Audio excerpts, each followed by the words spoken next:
Good morning.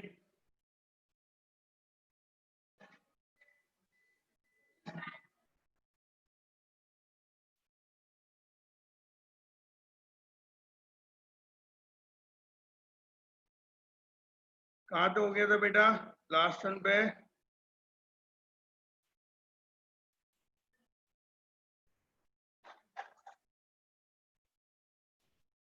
Remainder theorem पूरा हो गया?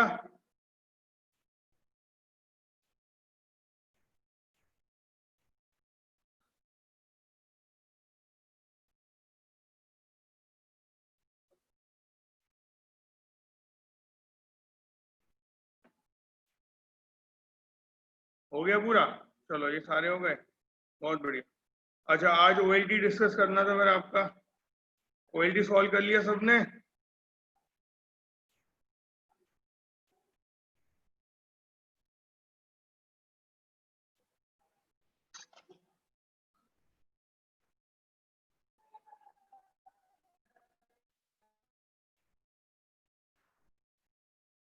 चलिए, ओएलटी 1 में बताओ, कोई डाउट किसी को? बेटा शीट तो ये रही, वो आपको प्रोवाइड नहीं होंगी, आपको पोर्टल पे देखना पड़ेगा बेटा, ऑनलाइन वो बना है। मेल आपको नहीं हो सकता, वर्ड फाइल। ठीक है, आपको पोर्टल पे देखना पड़ेगा, क्योंकि उसमें सब आता है, आपने कितने क्वेश्चन किए, कितने छूट गए, कितने गलत किए, कितने सही किए, तो आपको वहां से ही लेना है, इसलिए वो बनाया गया है। ठीक है, तो चलो इस शीट में देख के बताओ। 1 2 ओएलटी कुछ भी डिस्कस हुआ है यहाँ पे थोड़ा बहुत? बी सेक्शन ओएलटी 1 डिस्कस हो गया है क्या? हो गया पूरा ओएलटी 1?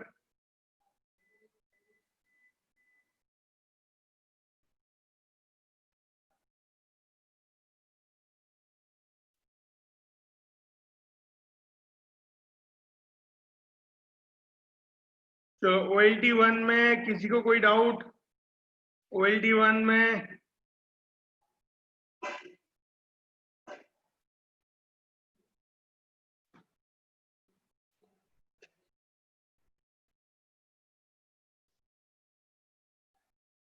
सुयश कहाँ तक डिस्कस हो गया है बेटा? उन्नति सुयश 12 तक हो गया है। अच्छा ठीक है, देखिए 12 के बाद से एक बार सारे क्वेश्चन कैसे हो रहे हैं एक बार मैं बता रहा हूँ, ताकि आपका डाउट भी क्लियर रहे अगर किसी को है तो। ठीक है, फिर हम आगे बढ़ जाएंगे। देखिए 13 वाले क्वेश्चन को आप कैसे करोगे? वेटेड एवरेज से कर सकते हो, जरूरी नहीं है कि एलिगेशन मिक्सचर लगाया जाए, वेटेड एवरेज से भी हो जाएगा। ठीक है, क्या करो इसमें, ये बोल रहा है 26 kg। एक बार क्वेश्चन पढ़ लो सब जल्दी से। 12th वाला हो गया था ना? 12th वाला तो आसानी है। A shopkeeper bought an article for rupees 319.6. Approximately what price should he sell the article to make 25% profit? तो देखो 3196 है और आपको 25% का प्रॉफिट चाहिए, तो 25% का मतलब होता है 1/4। तो बस आप इसका 1/4 निकाल लो, उसको ऐड कर दो, आंसर आ जाएगा, इतना करना है। तो 316 डिवाइड बाई 4, ये कितना हो गया? 4 7 जा 28 और रिमाइंडर आया 3 4 9 जा तो 79 पॉइंट समथिंग आया। तो इसको ऐड कर लो, 319 में 79 ऐड कर लो, लगभग 400 के आसपास आएगा आंसर। तो बी ऑप्शन हो जाएगा। अब नेक्स्ट आ जाओ, 13 वाला एक बार पढ़िए सब। देखिए, a trader mixes 26 kg of rice at rupees 20 per kg with 30 kg of rice at rupees 36 per kg and sells the mixture at 30 per kg। उसका प्रॉफिट परसेंट बताना है। तो यहाँ पर क्या है, आपके पास दो राइस हैं, दो वैरायटी हैं, आप उन दोनों की कॉस्ट निकाल लो पूरी पूरी। तो 26 वाला 26 kg rice 20 rupees per KG है, तो कॉस्ट टोटल कितनी हो गई 26 इंटू 20, ये हो गई आपके पास 520। ठीक है, दूसरा क्या है 30 kg का राइस है 36 रुपीज पर केजी, ये हो गया 36 इंटू 30, 36 इंटू 30 हो गया 1080। तो टोटल आपके पास आ गया है 1080 प्लस 520, ये हो गया 1600। तो 1600 का कॉस्ट आ गया। ठीक है, 1600 का कॉस्ट आ गया। अब बात करते हैं आगे। He sells the mixture at 30 rupees per KG, पूरे मिक्सचर को 30 रुपीज पर केजी सेल किया है। तो मिक्सचर में क्या है 30 केजी और 26 केजी, 56 केजी हो रहा है। 56 केजी को इसने सेल किया है 30 रुपीज पर केजी में, तो 56 इंटू 30 ये इसकी सेलिंग प्राइस हो गई। ये आ गई आपके पास 1500 और 180 1680। तो 1680 का तो इसको क्या हो गया सेलिंग प्राइस मिल गया, और 1600 का कॉस्ट प्राइस मिल गया। तो प्रॉफिट कितना मिल गया 80 रुपीज का। तो प्रॉफिट परसेंट क्या होता है प्रॉफिट अपॉन सीपी, तो 80 अपॉन 1600 इंटू 100 प्रॉफिट परसेंट निकालने के लिए। तो इसको सॉल्व करोगे आप सीधे सीधे तो आपका आंसर आ जाएगा, ये 2 0 कट जाएंगे, 5% आ जाएगा। ठीक है, ये 5% हो गया, इतना करना था। अब आ जाओ 14 पे। 14 क्या कह रहा है, by selling 45 lemons for rupees 40, 45 lemon 40 rupees के सेल करता है, तो उसे 20% का लॉस हो जाता है। How many should he sell for rupees 24 to gain 20%, तो 24 के कितने बेचेगी 20% का गेन हो जाए। अब देखो ऐसे क्वेश्चन में ना, जहां पर लेमन्स का नंबर है या ऑरेंजेस का नंबर है और उसके बाद उसका लॉस या प्रॉफिट दिया है, आप एक ट्रिक सीख लो रेशियो फाइंड करना, जो हमेशा काम आती है। देखो 45 लेमन्स 40 रुपीज के सेल करता है, तो उसे 20% का लॉस होता है। अब सीपी पे देखो, अगर चीज कोई सीपी पे है और सीपी पे ही सेल कर दी जाए, सीपी और एसपी बराबर होते हैं अगर होंगे तो उस केस में नो प्रॉफिट नो लॉस होगा।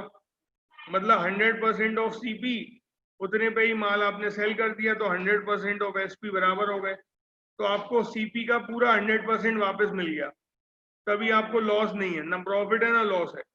लेकिन अगर 20% लॉस हो रहा है, तो क्या हम कह सकते हैं कि सीपी का 80% ही वापस मिला है? जल्दी बताओ बेटा। अगर 20% का लॉस हो रहा है, तो हम कह सकते हैं सीपी का ओनली 80% मिला है। तो इस रेशियो का ध्यान रखो, ये 80 आपको मिला है, 80 आपको मिला है, और आपको चाहिए कितना, how much should he sell to gain 20%, 20% चाहिए। तो इसका मतलब इसे 120 चाहिए, 20% प्रॉफिट है ना, तो 100 होता, इसका मतलब no profit no loss. 20% profit चाहिए, मतलब ऊपर से 20% और चाहिए, तो 120 चाहिए। ठीक है, ये वाली चीज क्लियर हो रही है सबको? सब लोगों से रिप्लाई चाहिए बेटा, 2-3 लोगों से काम नहीं चलेगा, बताओ जल्दी। बाकी साहब सेक्शन बी 100%। देखो अगर आपको पूरी सीपी मिलती खाली, तो आप कह सकते कि 100% तो मिल ही गया है, अब आपको 20% का प्रॉफिट करना है जी, तो उस पर 20% ऊपर से मिलेगा, तो 120। ठीक है ना, तो 120। बाकी लोग का रिप्लाई करेंगे कि नहीं जल्दी? हाँ ये सब लोग, अभिषेक कुमार, अनुष्का, दीक्षा, प्रियम, रोशनी, सौम्य, शशांक, सुमित, वैभव, चिराग, भानु, हाँ जल्दी जल्दी। चलिए देखिए, तो 120/80 हो गया। अब देखो आपको सीधे सीधे दिख रहा है 80% मिल रहा था जब 40 रुपीज का था, तो 120 कब मिलेगा वो फाइंड कर लो, ये उसकी ट्रिक है। अगर उल्टा पूछा जाता तो उल्टा का रख लेते रेशियो, मान लो 120 मिल रहा था, 80% चाहिए था तो उल्टा रख लेते, ये रेशियो आप कैसे भी रख सकते हो। तो ये आ गया 60, इसका मतलब क्या हो रहा है 45 लेमन्स अगर 60 रुपीज के सेल करेगा तो इसको प्रॉफिट हो जाएगा 20% का, ठीक है। How many should he sell for ₹24? अब यहाँ पे 24 लाना है तो यूनिटरी मेथड लगा दो। एक लेमन कितने का, 1 रुपए में कितने लेमन सेल करे 45/60, तो 24 में कितने लेमन सेल करे 45/60 इंटू 24, इसको करोगे आंसर आ जाएगा सीधे सीधे, इतना करना है। लेकिन ये रेशियो की कॉन्फ़िगरेशन ध्यान रखना, बाकी सवालों में भी बहुत जल्दी से लग जाता है। 120 आपको चाहिए, 80 आपको मिला है 40 रुपीज में, तो 120 कितने में मिलेगा 120 इंटू 40 या 180, ये आ गया 60। तो 45 लेमन अगर 60 रुपीज के सेल करेगा तो इसे 20% मिल जाएगा। तो 1 रुपए में कितने लेमन सेल करेगा 45/60, तो 24 में कितने सेल करेगा 24 इंटू 45/60, ये आ गया, ठीक है। अगर उल्टा पूछा जाता, मान लो उल्टा पूछा जाता कि भाई कितने लेमन सेल करे, ठीक है, कि 20% का प्रॉफिट आ जाए। अभी ये पूछा है 24 में कितने लेमन सेल करे, अब वो उल्टा ही पूछ सकता था कितने रुपए में 24 लेमन सेल करे कि प्रॉफिट आ जाए, तो उस केस में आप लेमन के टर्म में आंसर निकाल देते। एक लेमन कितने में सेल होगा 60/45, तो 24 लेमन कितने के सेल होंगे 24 का मल्टीप्लाई कर दो। आगे समझ, वो भी हो सकता है आपके ऊपर, वो क्वेश्चन के ऊपर है। जल्दी रिप्लाई कर दो बेटा, क्लियर हो गया है सबको, बोलो भाई।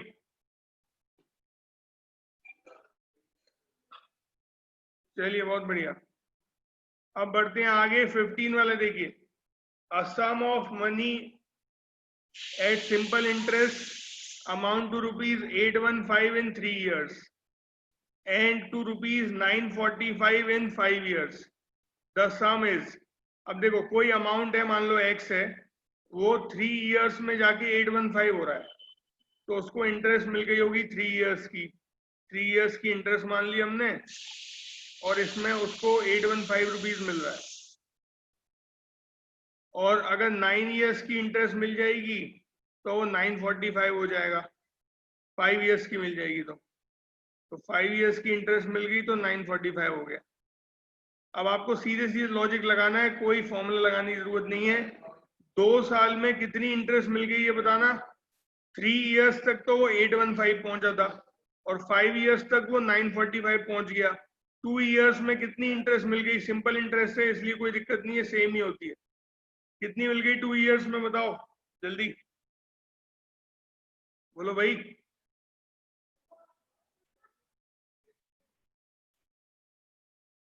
लास्ट इतनी देर लगेगी क्या, 945 और 815, बी सेक्शन 130, ठीक है। 130 इंटरेस्ट हो गई इसकी 2 years की, तो 1 year की कितनी इंटरेस्ट हो गई, 1 year की इंटरेस्ट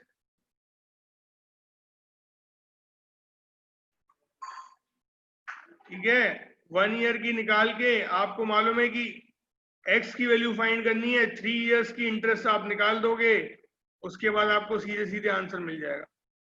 तो 1 year की और जोड़ लो इसमें, 2 years की तो आई गई है आपके पास, तो 3 years की इंटरेस्ट बता दो कितनी हो गई जल्दी से। 2 years की इंटरेस्ट 130 आ गई है, तो 3 years की इंटरेस्ट कितनी हो गई, 1 year की और ऐड कर लो, 1 year की कितनी है 65 होगी, 195 हो जाएगी। तो 195 माइनस कर दो 815 में से, तो आपको x की वैल्यू निकल आएगी, यही चाहिए थी। कितनी आ गई देखिए, 195 माइनस करने के बाद 815 में से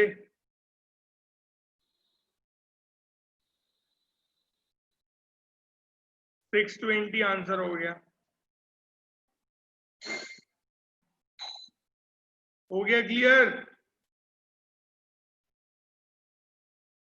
बोलो बेटा, ठीक है। चलिए नेक्स्ट देखिए, 16 वाला देखिए, ये तो आसानी है।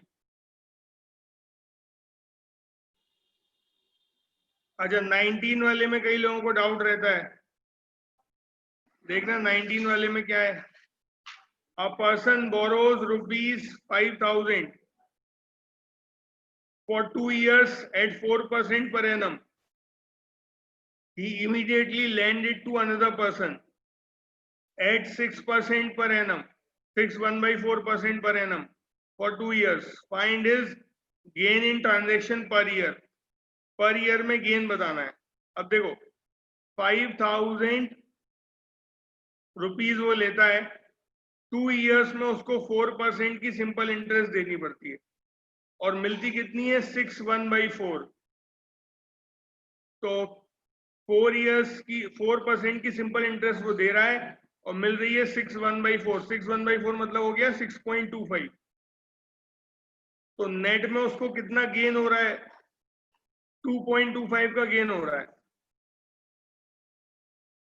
2.25 का हर ईयर में गेन हो रहा है। तो आप चाहो तो इसका 2.25% निकाल लो, 5,000 का सीधे सीधे आपको आंसर मिल जाएगा। 5,000 का 2.25% निकाल लो, ठीक है, आ गया समझ। 5,000 इंटू 2.25 अपॉन 100, ये करना है बस, आंसर आ जाएगा आपके पास। ये 2 0 कट गए, 50 इंटू 2.25, बस क्या आ जाएगा 112.5, ऑप्शन ए। ठीक है, इतना सा करना था इस क्वेश्चन।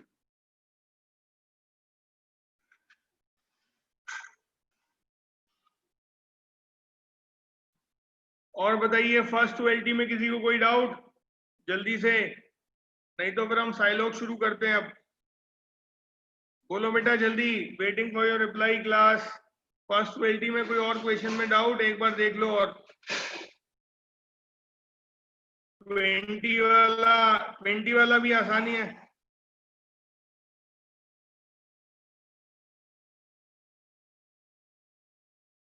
देखिए 20 वाले में क्या है, Ramakant want to earn 1,500 interest on his deposit.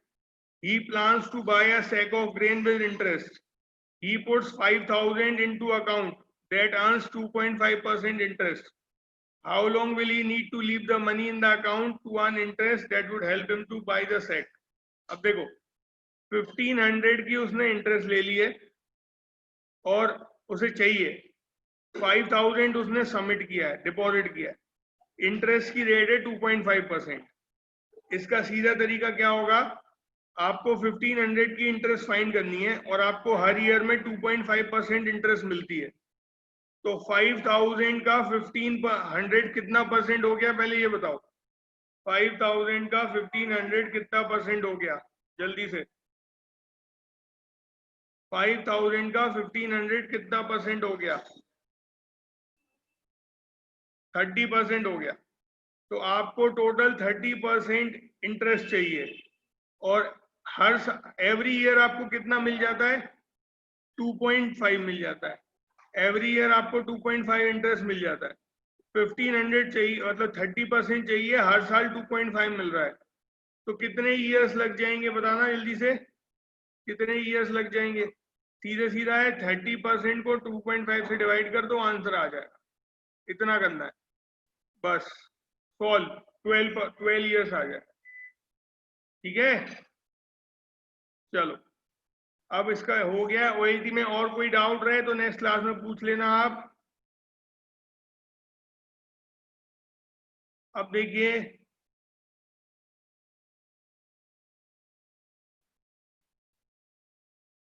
हाँ, तो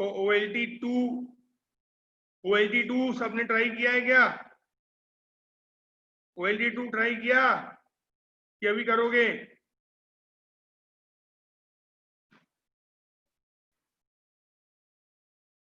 अभी नहीं किया है, चलो ठीक है, इसको ट्राई कर लेना। अब नेक्स्ट क्लास कब है?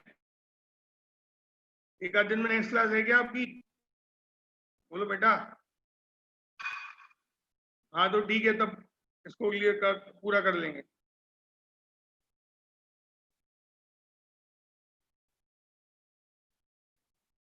चलिए अब आ जाइए साइलॉक्स पे। तो साइलॉक्स शुरू करते हैं आज।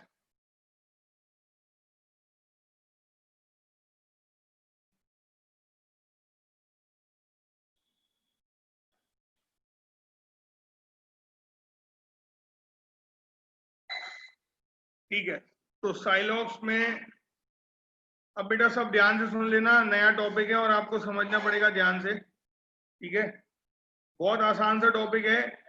बस अगर आपको आ गया समझ कैसे सॉल्व होना है, तो students they are found of solving questions on साइलॉक्स।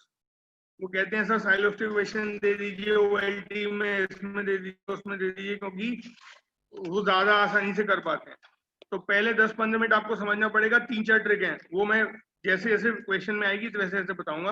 वो सब आ गई उसके बाद आपको बहुत आसान लगेंगे क्वेश्चन। तो देखिए साइलॉक्स में क्या होता है, सबसे पहली चीज ध्यान देते जाना बेटा सब, और बिल्कुल बेसिक से चल रहे हैं। रीजनिंग का टॉपिक है, समझ आएगा आपको आसानी से, ऐसा कुछ नहीं है कि कुछ मुश्किल है उसमें। तो सबसे पहले क्या होता है साइलॉक्स में, हम करते क्या है, स्टेटमेंट्स और कंक्लूजन दो चीजें होती हैं, जैसा आपको दिख रहा होगा इस शीट में, स्टेटमेंट्स एंड कंक्लूजन। हम स्टेटमेंट्स को पढ़ते हैं, एनालाइज करते हैं, डायग्राम बनाते हैं, वेन डायग्राम। उसके बाद ये देखते हैं कि जो कंक्लूजन गिवन है उसमें से कौन सा कंक्लूजन सही है या कौन सा सही नहीं है, उस हिसाब से आंसर करते हैं। तो आपको स्टेटमेंट पढ़ना है, डायग्राम बनाना है, कंक्लूजन पढ़ने और चेक करते जाने हैं डायग्राम से कि ये कंक्लूजन फॉलो हो रहा है कि नहीं, इतना काम है। अब इस काम में आपको क्या समझना है, सबसे पहली चीज, हम स्ट्रिक्ट वेन डायग्राम फॉलो करते हैं। बुक्स क्या करती हैं, वो सारे पॉसिबल डायग्राम बनाती हैं और उसके बाद वो क्या कहती है कि भाई अब सब पॉसिबल डायग्राम बन गए। बुक में देखोगे या कहीं और जहां भी आप इसको देखोगे, वो सारे पॉसिबल डायग्राम बनाते हैं और उसके बाद देखते हैं कि अब अगर सारे पॉसिबल डायग्राम बन गए हैं तो इन सबका इंटरसेक्शन ले लो। मतलब जो चीज सब में सही है उसको कंक्लूजन को हम मान लेंगे, वो ही कंक्लूजन सही है। और अगर एक भी कंक्लूजन किसी भी डायग्राम में सही नहीं है तो वो इंटरसेक्शन में नहीं आएगा, तो उस कंक्लूजन को नहीं लिया जाएगा।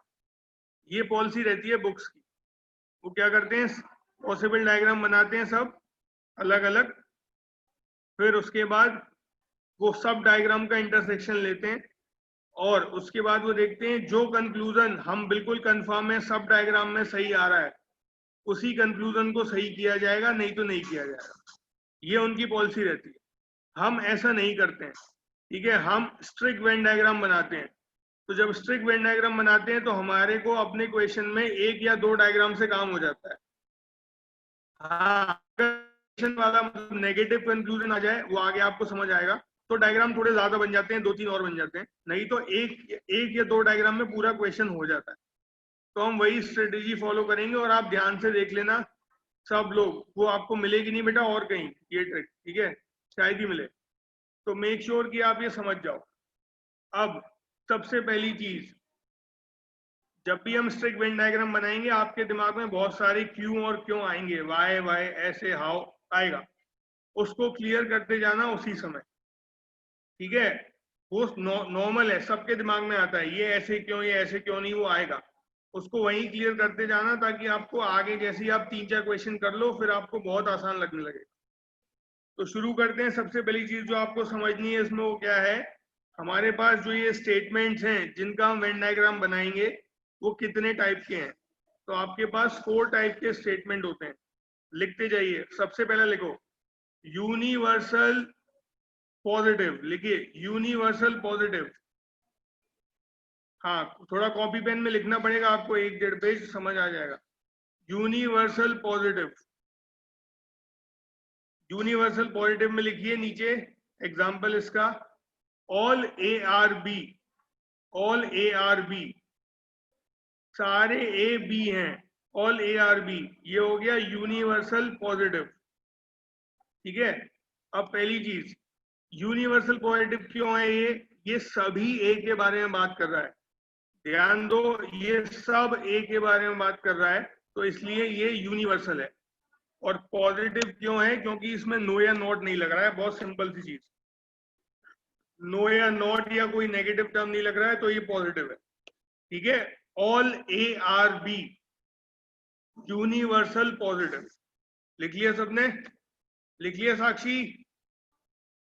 Yes sir.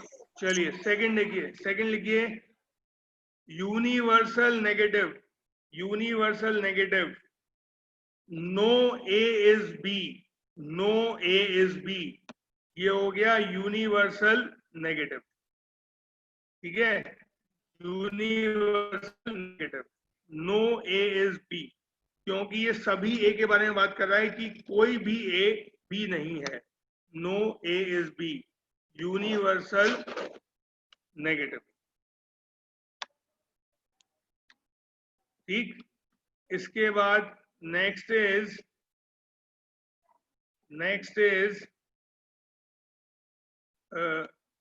Particular positive, particular positive, particular positive में लिखो some A are B, some A are B, ये कुछ पर्टिकुलर लोगों के बारे में ही बात कर रहा है, सम ए आर बी, इसलिए इसको पर्टिकुलर पॉजिटिव बोलेंगे। नेगेटिव का कोई साइन नहीं है, नो या नॉट, तो इसलिए particular positive some A are B, ठीक है। अब आ जाइए नेक्स्ट, लास्ट वाला particular negative, particular negative some A are not B, some A are not B, ये हो गया पर्टिकुलर नेगेटिव, ठीक है। Some A are not B, ये हो गया पर्टिकुलर नेगेटिव। तो आपने ये चारों स्टेटमेंट लिख लिए हैं सबने, ठीक है, चारों स्टेटमेंट लिख लिए हैं। अब हम आगे बढ़ सकते हैं, राइट।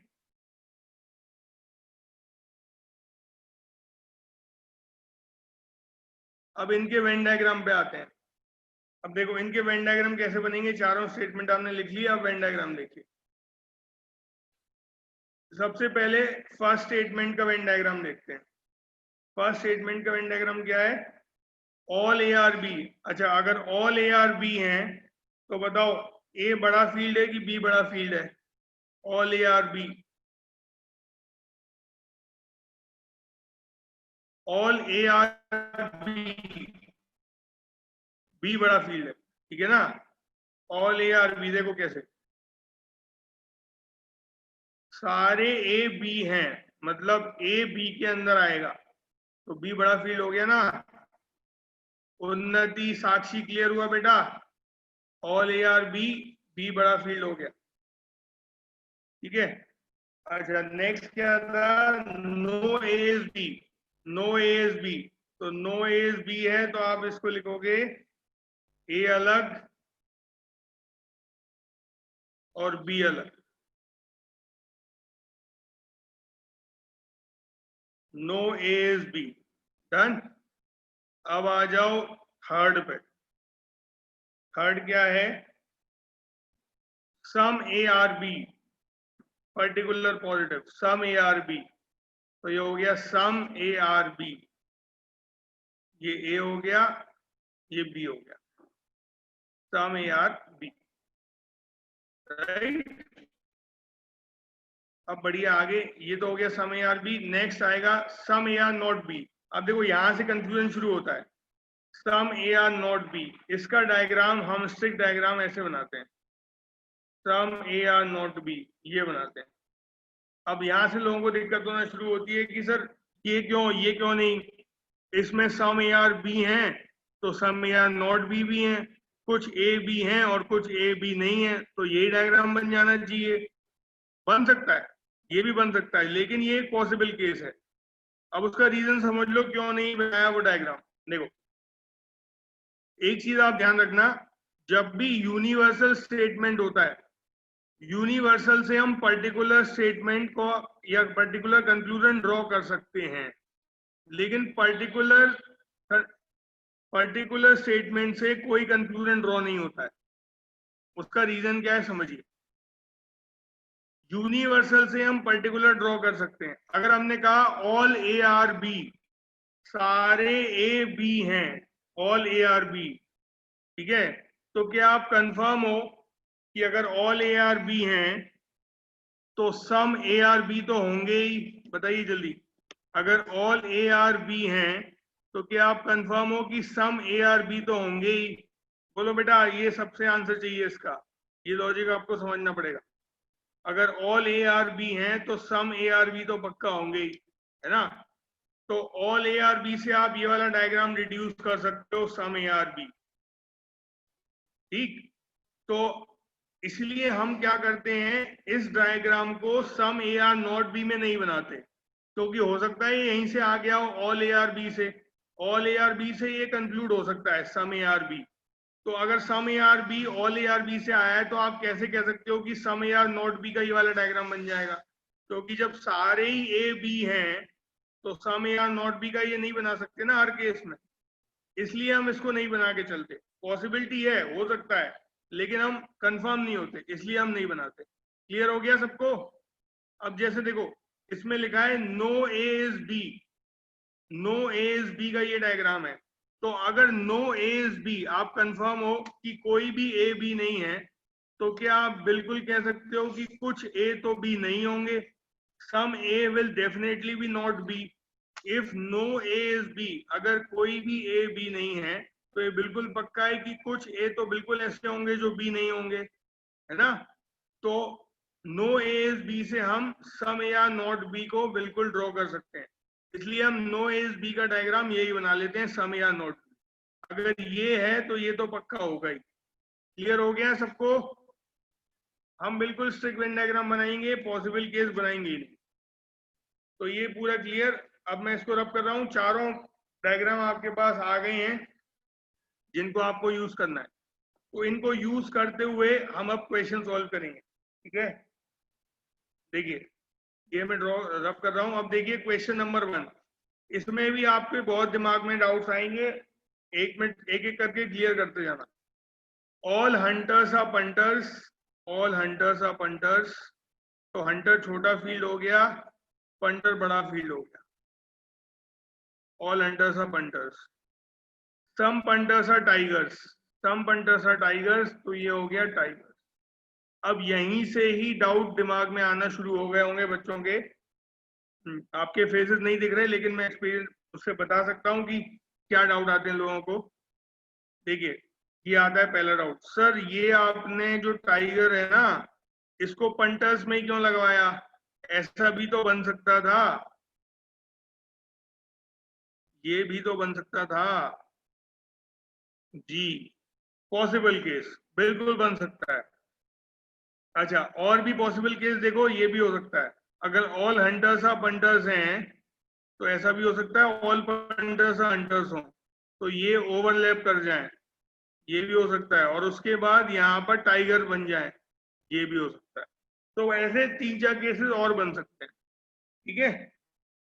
टाइगर्स पूरा अंदर आ सकता है, ये भी हो सकता है, लेकिन हम ये वाले केसेस नहीं बनाते। उसका रीजन क्या है एक बार समझ जाइए, आपको क्लियर हो जाएगा, क्योंकि ये डाउट क्लियर होना बहुत बहुत ज्यादा नेसेसरी हो गया है कि बहुत ज्यादा आपको आना, ये डाउट क्लियर हो जाना चाहिए कि टाइगर में इसको क्यों नहीं मिलाया। देखो, हम एक काम करते हैं, इस वेन डायग्राम के कंक्लूजन ड्रॉ करते हैं, इसके भी करते हैं और इसके करते हैं, फिर देखते हैं कि क्या क्या इंटरसेक्शन आ रहा है, क्योंकि सारे डायग्राम बना के जो सब में ट्रू हो रहा हो वही लेना पड़ेगा, तो इंटरसेक्शन ले लेंगे।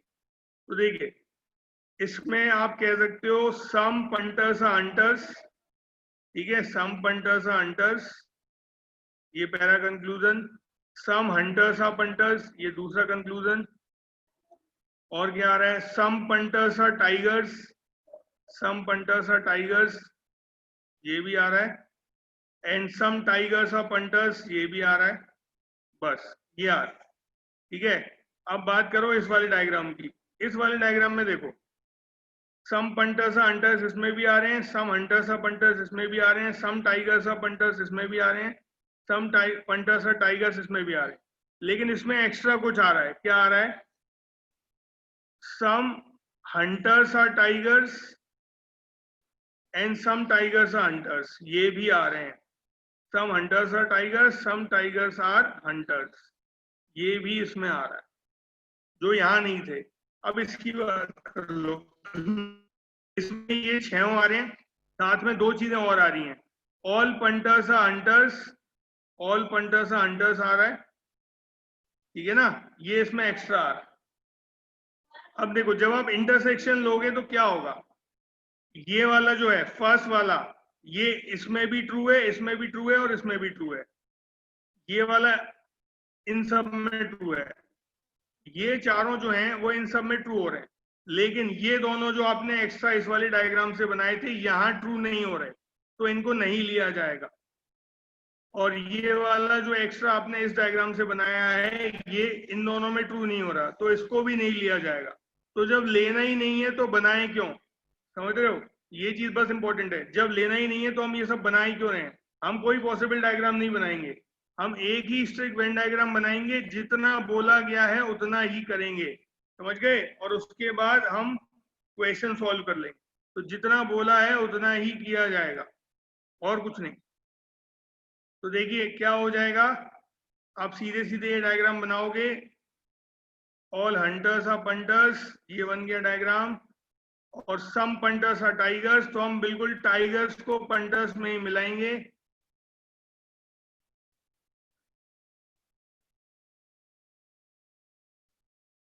तो इससे तो हमने सब टाइप के बनाकर देखने पड़ेंगे, नहीं देखने पड़ेंगे बेटा, आपको बस यही देखना पड़ेगा, बस एक वेन डायग्राम बनाना है स्ट्रिक्ट, और कुछ नहीं बनाना है, जितना बोला गया है उतना ही बनाना है।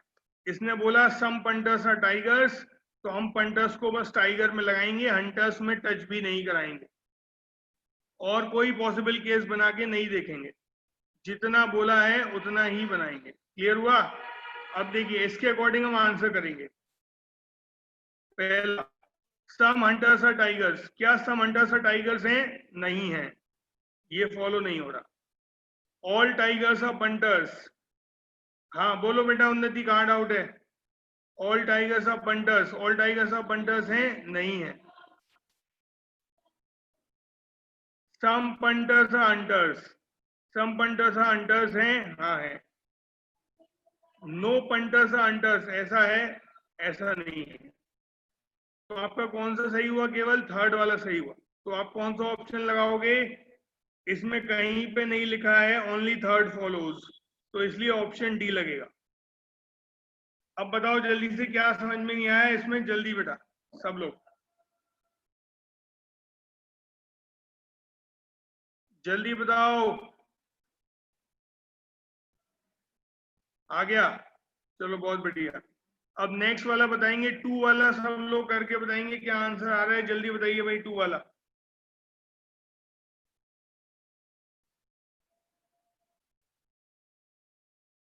सेकंड वाले का क्या आंसर है?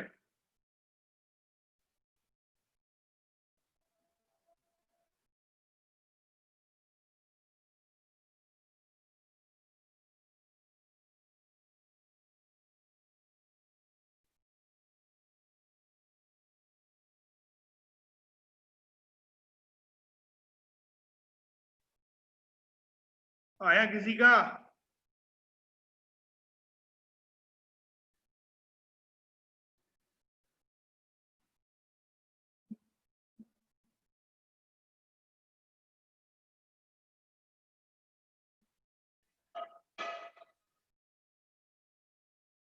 वेरी गुड ऐश्वर्य, बहुत बढ़िया।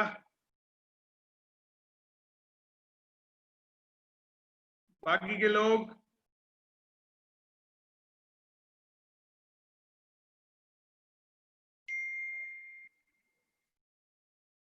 देखिए, some boxes are dogs, some boxes are dogs, तो ये बॉक्सेस हो गया, ये डॉग्स हो गया, ठीक। ऑल डॉग्स आर ओपन, नहीं, all dogs are pen, all dogs are pen, तो ये पेन इसमें आ गया, पेन के अंदर डॉग्स आ गए। अब पहला कंक्लूजन है some boxes are pen, some boxes are pen है, some pens are boxes, some pens are boxes भी हैं, some pens are dogs, some pens are dogs भी हैं, all pens are dogs, all pens are dogs भी हैं। All pens are dogs नहीं है, तो 1, 2 एंड 3 फॉलोज, तो ऑप्शन आएगा 1, 2 एंड 3 फॉलोज, तो ऑप्शन ए आ गया। ठीक है, काफी लोगों का आ भी गया है, option A is the right answer. Clear हो गया बेटा सबको? चलो अब इसकी नेक्स्ट जो ट्रिक्स हैं वो हम नेक्स्ट क्लास में देखेंगे। ठीक है, इसके बाद आपको 2 चीजें और पढ़नी है, उसके बाद आप साइलॉग का कोई भी क्वेश्चन कर लोगे। 2 चीजें और पढ़नी है बस। चलिए, तो किसी को डाउट है तो पूछ लीजिए, अदरवाइज यू कैन लीव।